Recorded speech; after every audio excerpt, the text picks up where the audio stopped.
Dildar Muhammed Tahir Toğluqning Uyg'urlarda farzand tarbiyasi nomli kitobining davomi. Mikrofon oldida Nurjamol.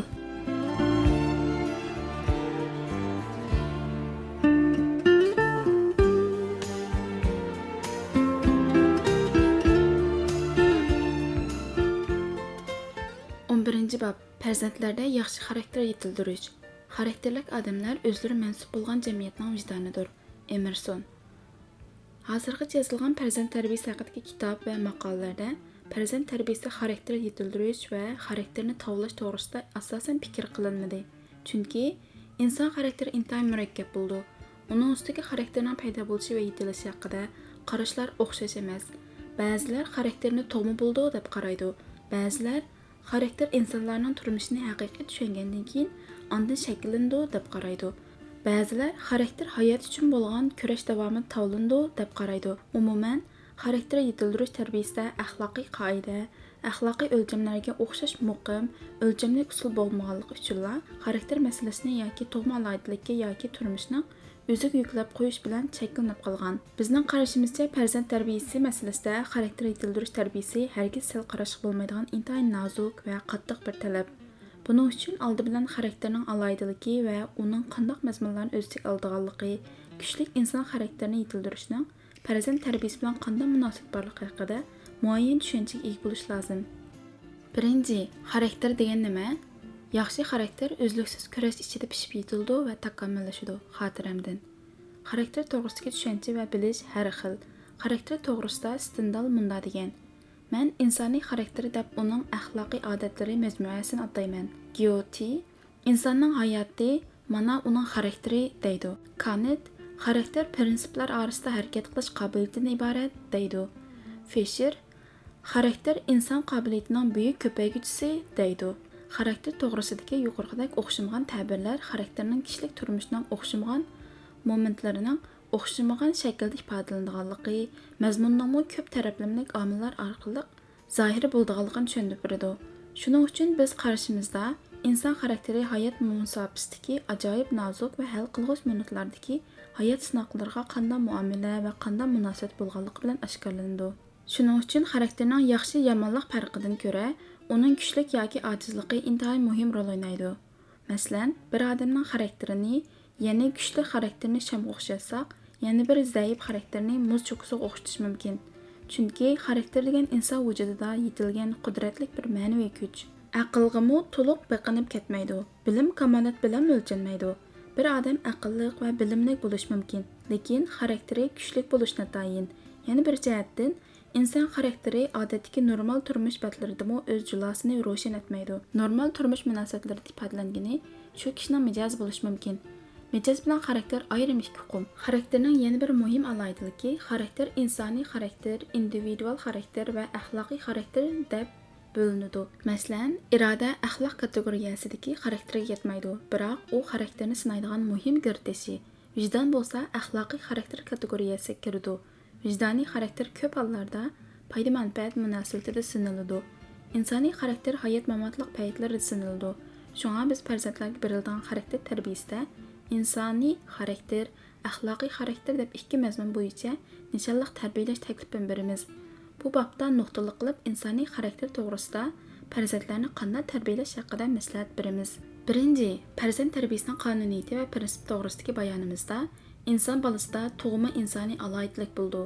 Uning mukammallashishi turmush amaliyatiga bog'liq bo'ldi. Tug'ma insoniy alohidlikmi yanada tabiiylanishni talab qildi degan edik. Shundoq, inson tabiatida asli bo'lmagan narsani tarbiyalash orqali yetildirish mumkin emas. Masalan, yemaklik insonning odatlanish jarayonini shakllandi. Odam turmush sharoitiga asosan nimani yeyishga odatlangan bo'lsa, shuning tabiiy moslashib ketadi. Biroq odamni kichkidan boshlab to'p yegizib odatlantirish mumkin emas, chunki insonning tug'ma alohidaligi to'pini qabul qilish iqtidoriga ega emas. Unda bo'lsa, inson xarakteri qanday pishib yetildi? Farzand tarbiyasi xarakter yetildirishda oila tarbiyasi, jamiyat tarbiyasi va maktab tarbiyasidan iborat 3 omil xuddi danqonning 3 putidek rol o'ynaydi. Bir taraf sal qaralsa, yana bir tarafmi tuz ham mazmun turolmaydi. Kuchlik yemirilmas xarakterning yetilishida eng muhimi bunda 3 omil intayin muhim rol o'ynaydi. Birinchi, farzandlarning irodasini chiniqtirish va tavlashga alohida ahamiyat berish kerak. Iroda odamning ma'lum maqsadni amalga oshirish jarayonidagi tavranmasligida, oldidagi qiyinchiliklar, mushkulliklar ustidan g'olib kelishida ifodalanadigan bir xil jasoratlik ruhiy kuch. Buni Uyg'urlar sabr, chidash, bardoshlik berish va yengish deb tushungan. Bu sabr qilsang g'urudan holva pishidi degandan iborat. Chidam, kurash, bardoshlik berish va ishning oxiriga chiqish orqali g'urudan holva chiqargandek xosiyatli kishilarni vujudga chiqarg'il bo'ldi. Bundan kuchli iroda kichkidan pishib yetilish orqali ondan xarakteriga aylana oladi. Men Amerikaning bir niger balaning dunyo marafonchi yugurish musobaqasida chempion bo'lg'uchi bo'lgan orliqidagi o'zini iroda jihati chiniqtirish jarayoni aks ettirilgan bir filmni ko'rgan. Filmda niger balasi oq tanliklar tarafidan intayin xo'rlandi va haqoratlandi. Biroq u kichik bo'lg'achqa bu haqoratlarni his qilmaydi. U doim yalang'oyoq yugurib o'zini chiniqtirdi. Shundaq chidam va g'ayrat bilan Amerika rayonlik musobaqasida bir oq tanlikdan yengilib qoldi. Keyin bu bala texim qattiq chiniqtirildi va irodasi savlandi. Keyin davlatlik musobaqada yana bir shtatga musobaqaga keldi. Bu jarayonda bu birdan-bir niger mahirini yolg'iz bir yotoqqa o'rinlashtirdi. Biroq u buning nima uchun ekanligini uqmaydi. Shu arada bir niger pop bilan yana bir niger professor niger yigitning yoniga kirib, "Seni nima uchun yolg'iz yotoq o'rinlashtirganligini his qildingmi?" deb so'raydi. Yigit bu tarafini tex o'ylamagan edi. Ular "Sening birdan-bir niger bo'lganliging uchun seni kamsitib ayrim yotoq o'rinlashtirgan. Şuna sen bu qatımqı marafon yugurishda o'zing uchun emas, balki biz nigerlarning bu aqtalliklardan ustun turalaydiganligini namoyon qilib, bu haqoratni yuyishing kerak" deydi. Niger yigitda yana bir aqida va e'tiqod shakllandi. Adisi musobaqada hiliqi niger bola yalang'oyoq yugurib, putlari qapirib qanab ketdi. Shundan u yana bardoshlik berib, iroda va aqidaning kuchidan oxiri chempion bo'ldi. Shunga irodan chiniqtirish xarakter yetildirishning muhim asosi. Irodasiz odamda kuchli xarakter bo'lmaydi. Agar bor deyilsa, u intayin zaif va tetiqsiz xarakter bo'ldi. Ikkinchi, kuchli chin aqida va e'tiqod xarakteri yetildirishda intayin muhim. Chunki iroda kuchi cho'qim muayyan aqida va e'tiqod kuchiga tayangandilar, o'zining hayotiy kuchini joriy qildira oladi va mustahkam bir butun xarakter yetildirishning asosini qura oladi. Shunga farzandlarda kichikidan tartib ulug'vor maqsad va aqida kuchini yetildirishga tirishish lozim. Uchinchi, mustahkam xarakter kuchining yetilishi farzandlarni kuchli intizom bilan tarbiyalashni talab qildi. Intizom ko'pincha farzandlarda irodani chiniqtirishning eng yaxshi yordamchisi bo'ldi. Chunki intizomsiz chuvalchaq odamda irodam bo'lmaydi, aqidami bo'lmaydi. To'rtinchi, farzandlarda yaxshi xarakter yetildirish uchun ularni kichikidan boshlab o'zini tuta oladigan, temkin, mazmut qilib tarbiyalash kerak. Chechilang'u, yengiltak, oldirang'u bo'lib qolsa, xarakterimi turaqsiz bo'lib qoldi. Bu vaqtda Alisher Navoiy munday deydi: "Bir muncha cho'ng kishilar muloyimlikni to'xtamsizlik deb masxara qildi. Yana bir muncha kishilar muloyimlik sal qaraydi. Davron beg'ining shamoliga o'xshash turaqsizlar oldida yumshoqlik ig'irlikqa mansub, o'zgarishchanlar oldida ayblikdir. Ular quyunga o'xshash tuproqni havoga so'rib, oldirang'ulik bilan beshini ko'kka yetkazmoqchi bo'ldi. Tog'ni o'zining oyoq ostida ko'rib, dahshat cho'llarni shamoldek so'rmoq bo'ldi. Ularning shamolga o'xshash har bir eshikdan usib kirishga ori yo'q. O'tga o'xshash otashdandan o'zga shuari yo'q. Shamol garchi gullarning tojini ushira olsa-mu, ammo qiyoning biliga qandoqmi tegita olsin? O't garchi tog'ning etigini ko'ydira olsa-mu, ammo quyoshning issiqiga qandoq yeta olsin? Shamol garchi osmonga yassa-mu, oldirang'u va o'lchamsizdir. Tog' agar tuproqqa bossa-mu, uning shuari to'xtamliq va muloyimlikdir. Oldinqisining vujudida o't yoqudek paxal va g'azonlar bor. Keyingisining qo'rsqida shohning tojiga loyiq o'tliq marvoyatlar bor. Hira teg'i eg'irliqidan sal iqitib ketishidan g'am qilmaydi. Qamg'oqning yaproqi yengil bo'lgani uchun to'zib ketadi. 5. Farzandlardagi kuchli xarakterning yetilishi ularning umidvor, o'ziga ishongan odam qilib tarbiyalash bilanmi zich munosabatlik.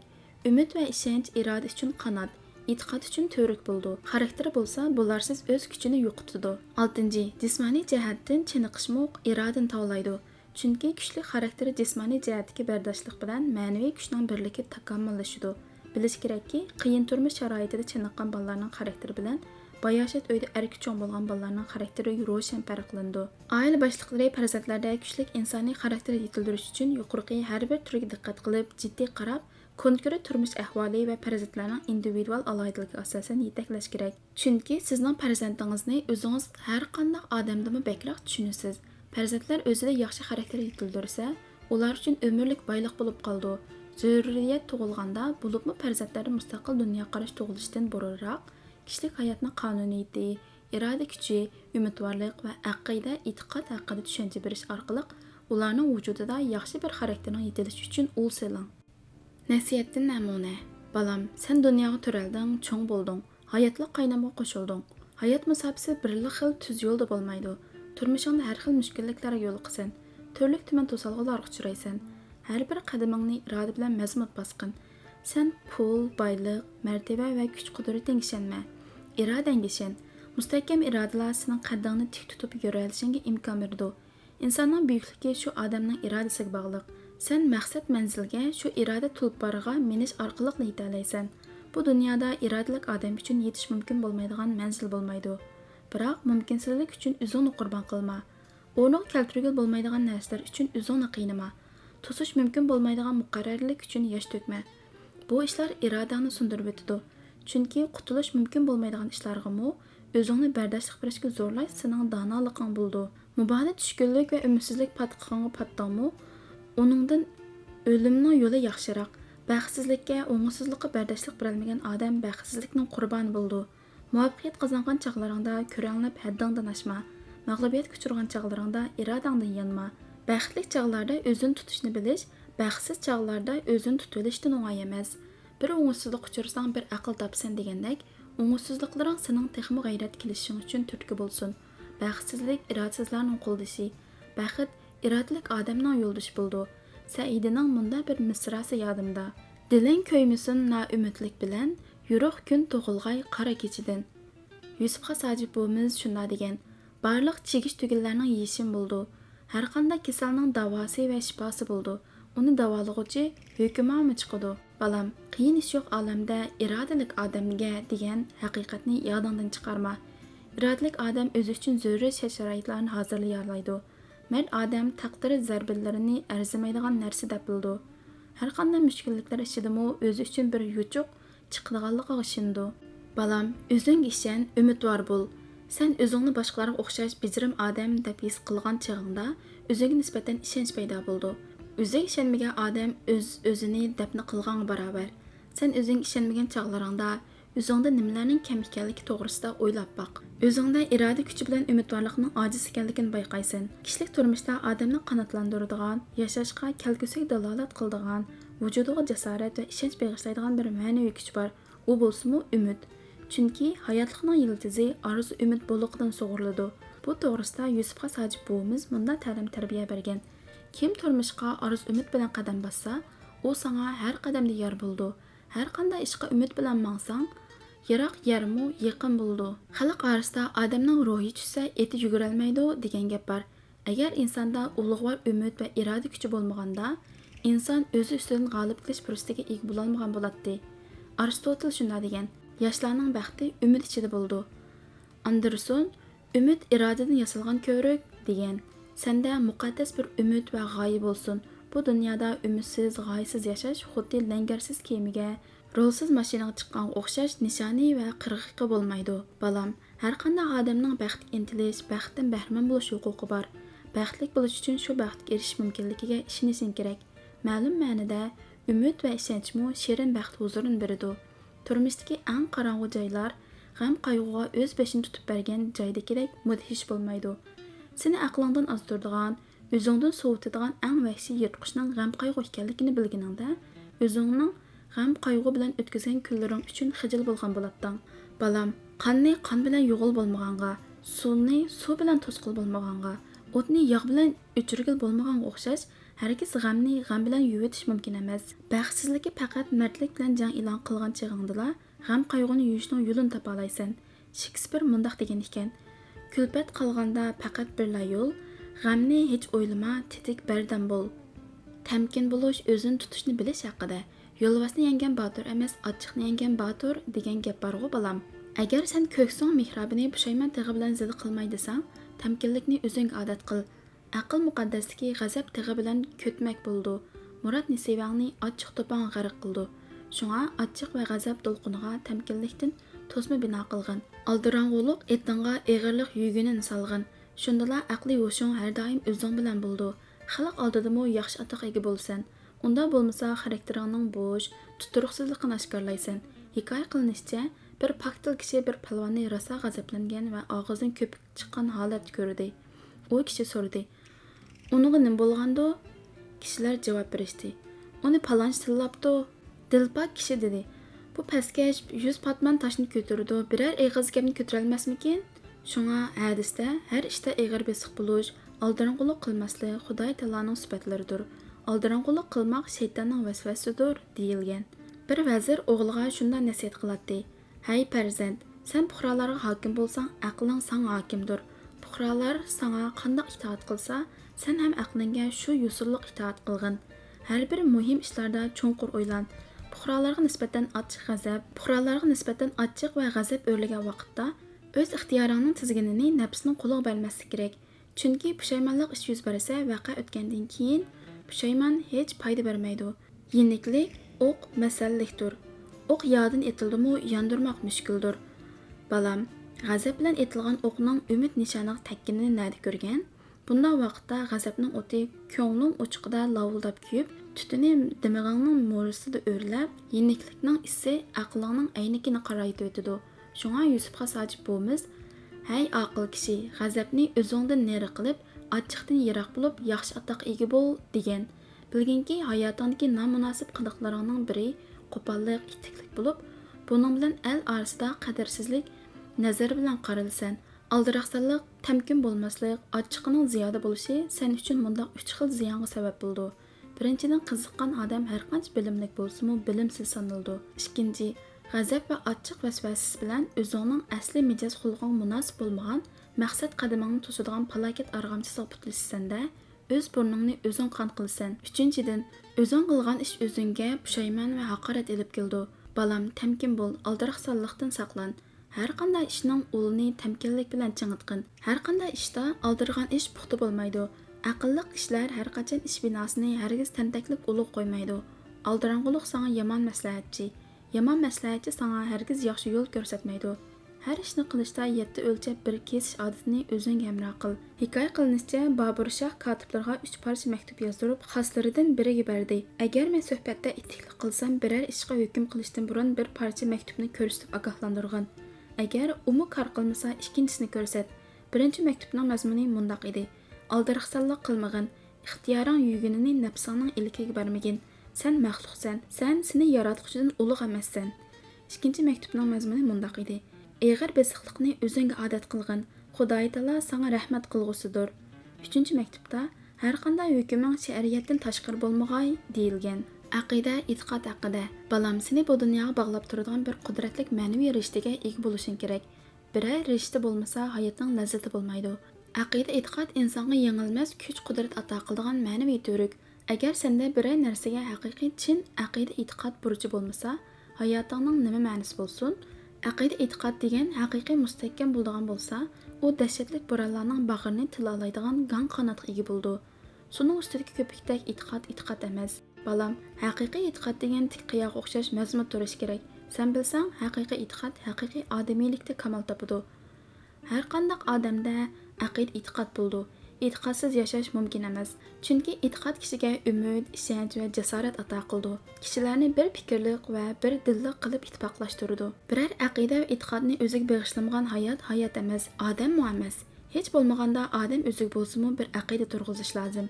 Odamning odamiyligi o'ziga munosabatlik barliq taraflarda ifodalanib turdi. Odam o'zida qanchalik darajada odamiylik, aloyidlik yetildirsa, asli mohiyatga shunchalik yaqinlashadi. Sen o'zingdagi odamiylik aloyidligini qanchalik yo'qotsang, o'zingga shunchalik osiylik qilgan bo'lsan. Balam, sen o'zingni haqiqiy suygan chig'ingda bu dunyoni suyalaysan. Sen bu dunyoni haqiqiy suyalsang, inson kamolati va inson ma'ishati uchun hozirlangan bu keng dunyo seni cheksiz va yetarli sharoitlar bilan ta'min etadi. Balam, senda chin e'tiqod bo'lishning yana bir sharti bor. U bo'lsa-mu boshqalarning e'tiqodiga hurmat qilishni bilishdir. Nodon odamda haqiqiy chin aqida va e'tiqodning bo'lishi mumkin emas. Nodon odamning e'tiqodi suvning eqishiga, shamolning yo'linishiga qarab o'zgaraveradi. Sening oliyjanobliging va pastligingmi aqidaga bo'lgan chin muhabbating tarbidan belgilandi. Shuni bilginki, aqida, e'tiqod degan boshqalarga ko'z-ko'z qiladigan narsa emas. U odamning vujudining eng ichki qismida yoshiringandir. Balam, haqiqiy e'tiqodning mangulik bir o'lchami bor. U bo'lsa-mu o'zing va butkul insoniyatning baxt saodati uchun foydali bo'lishing kerak. Balam, sen o'zingda haqiqiy aqida, e'tiqod turg'iza olgan bo'lsang, e'tiqodingni jon tikib qo'yda. e'tiqodingni qo'g'dab qilolmasang, boshqa qimmatli narsalaringni qo'g'dab qilishning nima ahamiyati bo'lsin? Sen o'zingning aqida e'tiqodining to'g'riligiga ishongan chog'dala, ondan sen haqiqiy qudratli odamga aylana olasan. Chunki e'tiqod faqat o'zingga tava bo'lganlik uchun emas, balki haqqoniyligi uchun qimmatlidir. Agar sen aqida qilayotgan narsa sana baxt elib kelishiga ishonmasang yoki istiqbolingda hech qanday o'zgarish yasay olmasa, u e'tiqod tabiiyki xato e'tiqod bo'ldi. İstiqbali bo'lmagan aqida e'tiqod seni xarob qildi. Shunga sen e'tiqod qilayotgan narsaning kuch-qudratini insoniyat elib keladigan foydasi bilan o'lchigin. Agar uning sana parlaq istiqbol yo'lini ko'rsatib berishga ko'zing yetmasa, darhol voz kechgin. Ikkinchi, mas'uliyatchan bo'lsin, beparvo bo'lmasin. Beparvolik qalbning palashligi, shundaqla u vaqtsiz o'limdir. Chexov. Mas'uliyatchanlikning inson xarakterini nurlantiradigan chiroq deb qarasak, beparvolik inson xarakterini ko'madigan go'rkor. Chunki insondagi mardlikmi, vijdonmi, nomusmi, irodami oxirgi hisobda odatdagi mas'uliyat tuyg'usining kuchli ojizligiga berib taqildi. Shunga ilgari Dante mas'uliyatsiz, beparvo odamlarga qarata do'zaxning eng dahshatli joylari buyuk ma'naviylikni sinaydigan minutlarda betaraf turadigan odamlarga qoldirilgan degan. Shunga ota-onalar farzandlarining kishilik turmushiga alohida mas'uliyatchanlik tuyg'usi bilan qadam bosish uchun ma'lum tirishchanliklarni qilishga to'g'ri keldi. Farzandlarga mas'uliyat tuyg'usi kichkidan yetildi. U eng oddiy ishlardan ifodalanadi. O'z ishiga puxta bo'lish, har ishni qilsa astoydil qilish, oila topshirgan ishni va maktab topshirgan vazifalarni vaqtida degandek o'rinlash, uyning, maktabning, jamoatning har turli aslahalarini yaxshi asrash, bir narsani buzib qo'ygan bo'lsa, tashabbuskorlik bilan ustiga olib o'ngshash. Odatdagi kichik ishlarga misol qaramaslik qatorliq ishlardan tartib har bir ishda mas'uliyatchanlik ifodalanib turdi. Bir kuni ikki o'quvchi tozalik qilib bo'lib, sinfni quluplashni unutib qilib qaytib ketdi. Yarim yo'lga borganda bir saboqdashining yodiga keldi va yana bir saboqdashiga aytdi. U saboqdashi hech nima bo'lmaydi, o'g'ir elib oladigan nima bor edi deb parvo qilmadi. Yana biri, "Yo'q, sinfni o'chib qo'ysak, saboqdashlarning nurg'un narsalari bor, sinfning aslahalari bor. Biroz yo'qolib ketsa ziyon bo'ldi, o'qish tarbiyaga ziyon yetkazadi" deb qarab, darhol keyinga qaytib sinfni quluplab qaytib keldi. Mana bu ta'lim tarbiyaning natijasi. Mas'uliyat tuyg'usi taraqqiy qilib farzandlarni o'zining majburiyatini tunishga, mas'uliyatini o'rindashga ishtirok qildiradigan ma'naviy kuch bo'lib qoldi. Odamda kuchli mas'uliyatchanlik yetildirilgandila, ondan haqiqiy ma'noda o'ziga mas'ul bo'la oladigan odam bo'lib yetishib chiqadi. Mas'uliyatsizlik farzandlarni beparvolik o'rgatadi. Har qanday qo'rqinchli holatmi beparvolikdek og'ir oqibat keltira olmaydi. Chunki beparvo odam uxlab mangan yo'lovchiga o'xshash. Uning na maqsadi, na nishoni bo'lmaydi. Unda odam birdam hamma narsani yaxshi deb qaraydi yoki hamma narsani yomon deb qaraydi. Muqim maydoni bo'lmaydi. Bo'libmi ularning bu xil tuyg'usi texmi taraqqiy qilsa, yaxshi bo'lamdi, yomon bo'lamdi, hamma narsaga beparvo qaraydi. Mana bu eng qo'rqinchli. Shunga beparvo odamni o'z kontrolligini yo'qotgan palaj odamga o'xshatish mumkin. Yana bir tarafdan qaraganda, beparvo odam hissiyotdan mahrum bo'lgan quruq gavdaga o'xshaydi.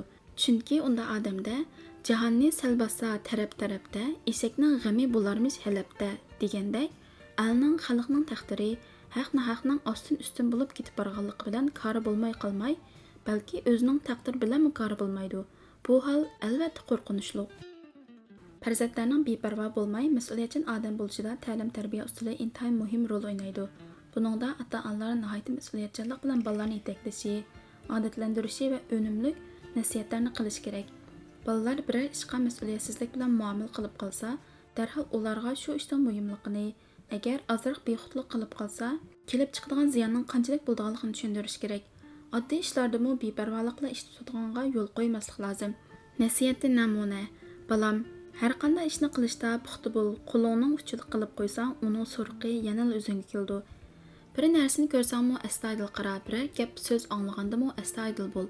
Hargiz bo'lsa bo'la, bo'lmasa iz bo'la deb beparvolik bilan ish tutma. Shuni bilginki, mas'uliyatchan, nodon odam beparvo nodon odamdan 100 hassa yaxshi. Beparvolik degan faqat insoniy tuyg'udan mahrum bo'lgan odamlarning tutqan yo'li. Turmushda uchirgan har qanday masalalarga jiddiy qara, sovuqqonlik bilan tadbir qil. Ba'zilar akang kimni olsa yengang shu deb qaraydi. Mana bu eng chong beparvolik. Turmushda insoniy fazilatlarga yot bo'lgan, vijdoniga xilof bo'lgan ish-harakatlarni ko'rsang, qo'l qo'shtirib turmag'in. Xalqning ishi bilan korim yo'q dema. Sening boshqalar bilan koring bo'lmasa, boshqalarningmi sen bilan kori bo'lmaydi.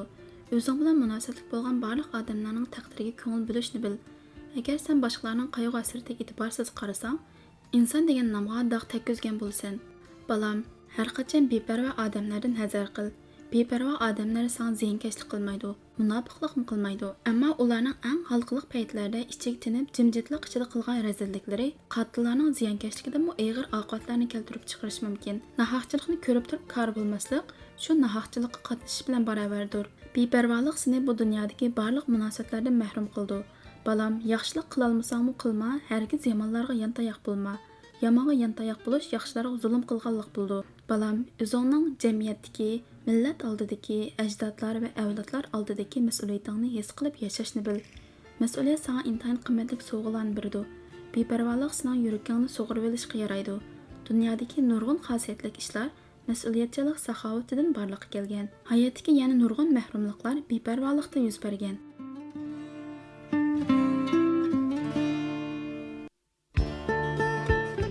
Uyg'urlarda farzand tarbiyasi nomli kitobning 11-bobining to'liq mazmuni o'qib tugatildi. Davomi davomli huzuringizda bo'ldi.